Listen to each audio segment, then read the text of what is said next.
they invented the like button in order to spread positivity, and then it ended up as where people measure their self-worth.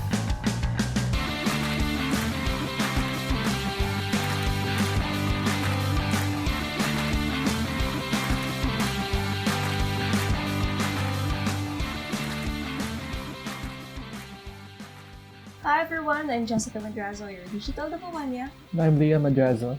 And welcome to another episode of Gen XYZ, where we talk about stuff that we see online and do online. So today we're going to talk about The Social Dilemma. So this is a Netflix show directed by Jeff Orlowski, and it discusses what? Everything about social media. What's wrong with it? Mostly what's wrong with it. Some parts of it that's good. Okay. So what things did you think were really interesting?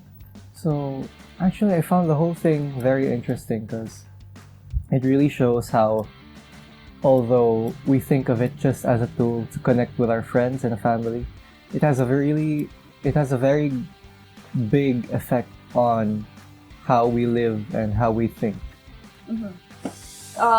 What parts did you like? I mean, when it comes to, social media, which parts did you think were a problem? I think, the way fake news is spread so easily among everyone, it's one of the biggest problems if you think about it, especially when there are many problems in the world, such as climate change, global warming, political disputes in the government, and it really sparks up that flame inside everyone where, people have different opinions and they're willing to fight so that they can prove that their opinion is right. So you're more bothered by the fake news. Yeah, it's something that can affect everyone in the near future. After watching this documentary, how do you think it affects your line of work or your job? I feel very sad for the cast, for those who were interviewed. Basta the people who came from Facebook. Yeah. When they were sharing that they invented the like button in order to spread positivity, and then it ended up as where people measure their self-worth. So that I felt really sad for the developers, because of course when you build a startup, when you build something new, you always build it to be innovative, to present something new to the world, to make the world better. Yeah. And that's what they intended, but they ended up, I can't imagine, it's like giving birth to a child and then raising a devil. Yeah. It transformed into a whole different animal. It transformed into a monster to a point wherein they actually quit working on that project, and now they're looking for ways to control it. Yeah. So I can't imagine being put in that position. I might maybe go under depression for a while before I realize what I need to do. So line of work, I think it's good. I think it's very positive. More people should watch it. More people should know what the internet, or how the internet can be improved. Yeah. You know what I found very, very interesting there? When they were talking about AI. Kasi diba, when we imagine things differently. Like, that's why I made Liam watch Back to the Future. Because how people in the past imagined our today is really very different, from reality. So how we imagined AI is also completely different. So instead of something that, we always imagine robots that can take over the world, but instead it's something that sells stuff. Sells stuff to us. Yeah. So, and also, because I'm a digital marketer, I'm always concerned about algorithms and things like that. And yeah, we're not sure which one. There were a lot of guests.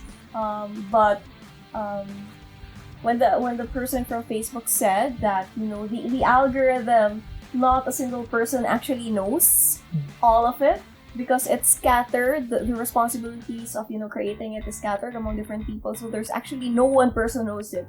It's only the system. It's only the AI that knows the algorithm. So that also struck a chord for me. It kind of the reality, that reality also scared me a bit. So it really made me realize how, although, you know, in a sense that some of us know how part of it works, or some of us are conscious about, you know, how social media isn't all just about connecting people. I really, you know, it opened my mind about how so many people are gullible to these types of things. Yes. You know, how just because, you know, they don't know how this works, and it really makes them fall prey to the algorithm. And how even, you know, even us, we don't. There are some times, right? that, you know, it's just for fun, or, you know, you're watching a video and something new comes up in the recommended list. Yes, and you're not sure how, but you're interested in it. So, you know, it starts from there, where it's very, you know, not really, just slightly harmless to, because you're so comfortable. Yeah, it feels like you're in control of what you're watching, because you you watch this type of video, this genre, and then it recommends another video in the same genre or the same category. But when, you know, you get into the deeper side of things, you know, it starts with a more radical topics, or, you know, more mature topics, things that can really change or influence your mind. And then you enter the YouTube rabbit hole where you don't know why you ended up there. You just clicked on the recommended videos. And one day you're watching cartoons, and then, you know, just for nostalgia, and then you've gotten into the U.S. political, you know, it's really it's weird how, you know, the algorithm can do things like that without you noticing. Yes, and, you know, it still captures your interest. Yeah, it records everything, so, you know, you think it's just random, but, you know, it's given to you. Yeah. And it knows who you are better than you do. Are there certain parts of the documentary where you felt a bit guilty? Like, I also do that, or there was a time that I did that, or I had no idea that happened. It's some of it, you know, like watching multiple videos, you know, while you're supposed to do work, and then you get hooked on one video, and it just continues to, you know, recommending more and more and more. But it's mostly for my friends, because, you know, most of them, you know, don't really get into, you know, the tech side of things, algorithm. What do you think about the drama part,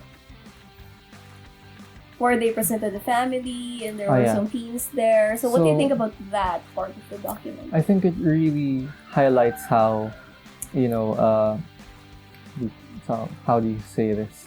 It highlights how fragile we are as humans, because, you know, we let these things control our emotions and our state of mind, you know, unconsciously, and we don't even know that, you know, that's what it's trying to do. It's just trying to sell more products to us, but in fact, it's, you know, it messes with our mind. Like I don't know how to explain it, but, you know, there's some things that's messed up with it. How about you? How long can you go without using your computer or your phone? Right now, we have to use it because of online class. Pero sige, without online class, feeling lang mo, how long can you go without gadgets? Yeah, probably without losing my mind, maybe a day. Probably. I haven't. 24 hours? Can you go for 24 hours without using? Probably. Okay. Kumusta ba ang review? Lousy dramatization. Honestly, I wasn't that hooked into the dramatization. Yeah. I would have preferred it as like a simple documentary where they ask the people. Because I thought it was already interesting enough. The information was interesting enough. I wasn't. I don't know. I found the dramatization a bit corny. I don't know. Ikaw? I definitely thought it was a bit too over dramatic, overblowing the whole situation. But seeing as it really does happen, you think it doesn't, but some people are falling prey to these, and I think it's just there to give a representation of what might, because you can't, you give someone information, they can't really think of the people have different interpretations depending on even if you give them the same information, they think differently.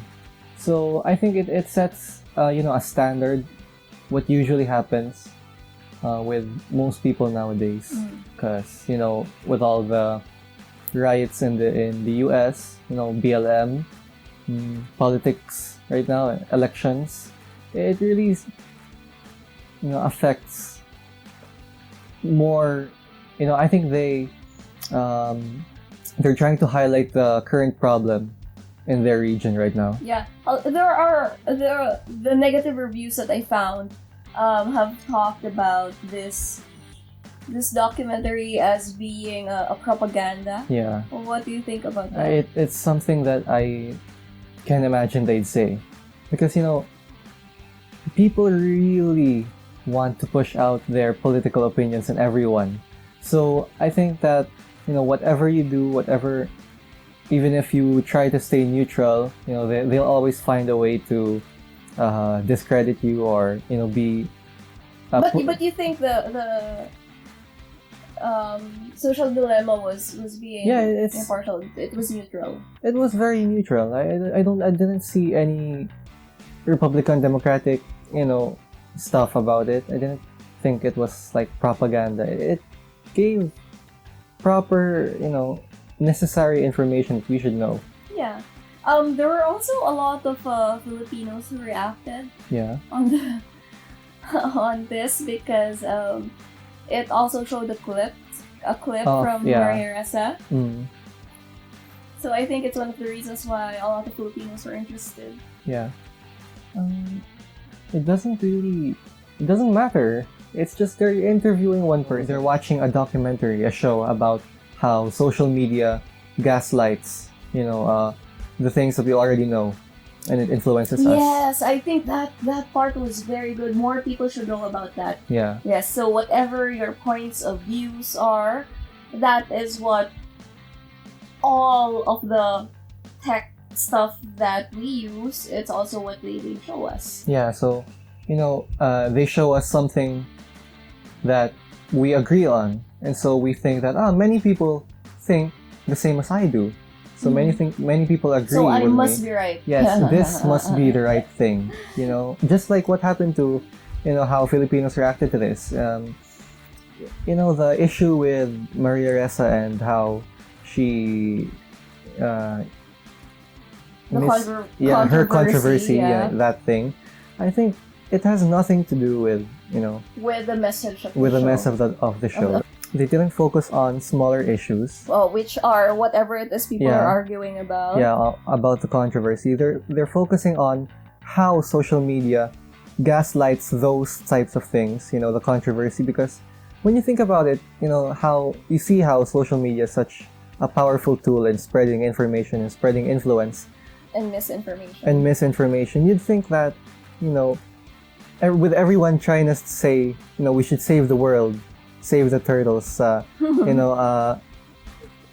global warming, you'd think that, they can try to unite everyone and, but in the end, it always divides people, and it's always the negative things, so the drama that goes up in popularity. Yes. It's never the information. Yeah, I see so many things in my Facebook feed about, endangered animals, foxes, different types of dogs. Fire in Canada. Yeah. The storm and wherever. Yeah, and although, I only see them with a few likes, and there was the donation campaign. I only saw like $300 donated, and it was only 2 people who donated. So, and then you see these types of drama in the news, and you think, how is that getting much more engagements and views and likes as compared to the world burning and the ice melting? So social media works in very weird ways. I also think it's very brave of Netflix to make the show. Yeah. Because Netflix has a very powerful AI, right? Yeah. It knows what shows you watch, basically, and then recommends, other shows or other movies that you might be interested in. That's why it shows me a lot of cartoons. Yeah. Because I watch more cartoons than you. Yeah, and in my Netflix feed, I watch many Japanese anime shows. I also, so I usually watch Japanese anime, and then I just watch one Korean drama show, and it already recommended me so many more. True. I think it's good though that Netflix is aware that they also use the AI. Yeah. I mean, you can't be a popular website that a lot of people use and not have very good AI. They're also highly dependent. Well, not really highly dependent, but they utilize a lot of our data. Yeah. They count the views that we do. I remember, I think it was Christmas time, and they had some ads, or was it a tweet where they said to this one person who watched I think it was a Christmas Prince. Yeah. 5 times. Who was he and what did he do to you? So that, I mean, they know what we watch, everything about us. So I think it's interesting that a company such as theirs, who also use the technology, want to discuss. Yeah. So I think it's a good kind of mentality as users also. I mean, as a marketer, personally, I prefer ads being shown to me. I prefer it personalized. Yeah. So I don't want to see, I don't know, ads about what's man ang things I'm not interested in. Cars. For example, ads about cars, because I am not really interested in that. So for me, marketing AI, I appreciate it. I like it. Okay, yeah. I think it does a lot of good for me as a marketer and as a consumer. But I also realized what they were pointing out, which was the internet has become a mall. Yeah. And it's like there are other things that we can do online, not just shop. Yeah, and you think about, you can really compare it to a mall because you use Facebook, it's free. You go inside a mall, it's also free. Yeah. So it's just a matter of when you're buying products from them, the more you tolerate them, the more they push to you. Yeah. Yeah, because that's why I also like I know that as a consumer, I prefer my ads to be personalized, but since I need to see a lot of ads, what I do is I click on every ad I see. Yeah. I think Facebook's algo is a bit confused with me because I click on almost every ad. I try to look at the different ads and what people have now, what companies, what types of ads companies are using, just because I want to see those ads. Yeah, so I think the personalization part is a bit off for me. And I think there's nothing wrong with being sold stuff. It's just that as consumers, you have to be aware that things are being sold to you, and these platforms are able to do it because they have your data and they're not selling it. Okay, just to clarify, because a lot of people are saying, Facebook has our data, they will share it with others. No, it's not sharing the data, it's just that they are letting us use it. Can we see the data? yes, we can in general. We see the numbers, but we don't see the person. We don't see the name. Clarification. Para lang clear. So Liam, after seeing this, because you're still trying to choose your course, right? Yeah. Has this encouraged you to move towards the tech industry, or has it discouraged you? Encourage, discourage. I think it's made me, try to get involved in the tech industry. Not necessarily, coding websites. Just that trying to understand how it all works, or the human mind fascinates me. It's bitaw. That's what I'm interested in. I want to understand how people think, what makes someone tick. So you want the class that they were taking? Not really, but it's. I think it's something that I can get into. Moving on in life. Charot. Yan yung charot moment. Yung mga kay, it's really important for this generation to try to make the right choices, to fix to fix many things that's wrong. Yes, because I think that thing that they were talking about at the end of the docu, where if they are optimistic about things, and if this system can be changed, I don't think it's going to happen in our lifetime. Yeah. Because it's going to take a long while for people to get used to it also. So maybe in yours, it's gonna take a long time to try to convince people to know what they're getting into. There's so many. It's because of everyone's ignorance that ignorance is bliss. That's why everyone's okay with it. But when you really learn how everything works, you get intrigued, you get interested with how they use your data, and how you can make them use it properly instead of them controlling you. I think it's something we have to learn to do. Many people easily, my generation are snowflakes, and it's never gonna, when there are so many people who have that mindset, it's never gonna end well. So how about you? Are you optimistic when it comes to technology and these platforms and the wrong information, the fake news? As of right now, I think we're going in a very bad, we're going in the wrong direction as per how we use our technology. I think as humans we make it worse first before we try to fix it, like what's happening with the environment. Because many people, they say mistakes are what make us better. And I think, humans really aren't gonna fix something that they don't think is broken. So they really have to see how broken. If it's not that broken yet. Yeah, they really have to see how broken the system is and how broken everything is before they're gonna do something about it. Okay. So, would you recommend people to watch this show? Yes, especially in the Philippines, because we're a prime consumer of Facebook, Twitter, Instagram, YouTube. It's part of our daily lives now.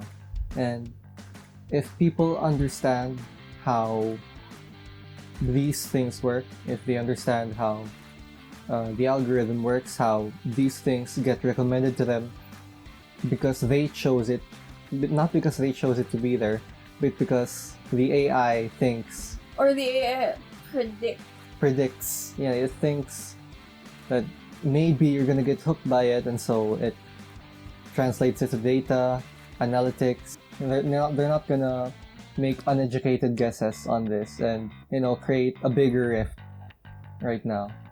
I hope it's gonna change their mindsets. So Liam and I, we're really recommending that you watch The Social Dilemma if you haven't yet. If you did, let us know which topics or which parts really bothered you as a social media user, or what you disagree with. Maybe you have some things that you disagree with. Let us know. Share your comments. So we hope that you enjoyed this episode. So don't forget to like and subscribe on the different social media platforms where we are. So we are on Facebook, Instagram, and YouTube. So just search for Digital Davaoena or Gen XYZ. Okay? So that's it for today. See you again next week. Bye.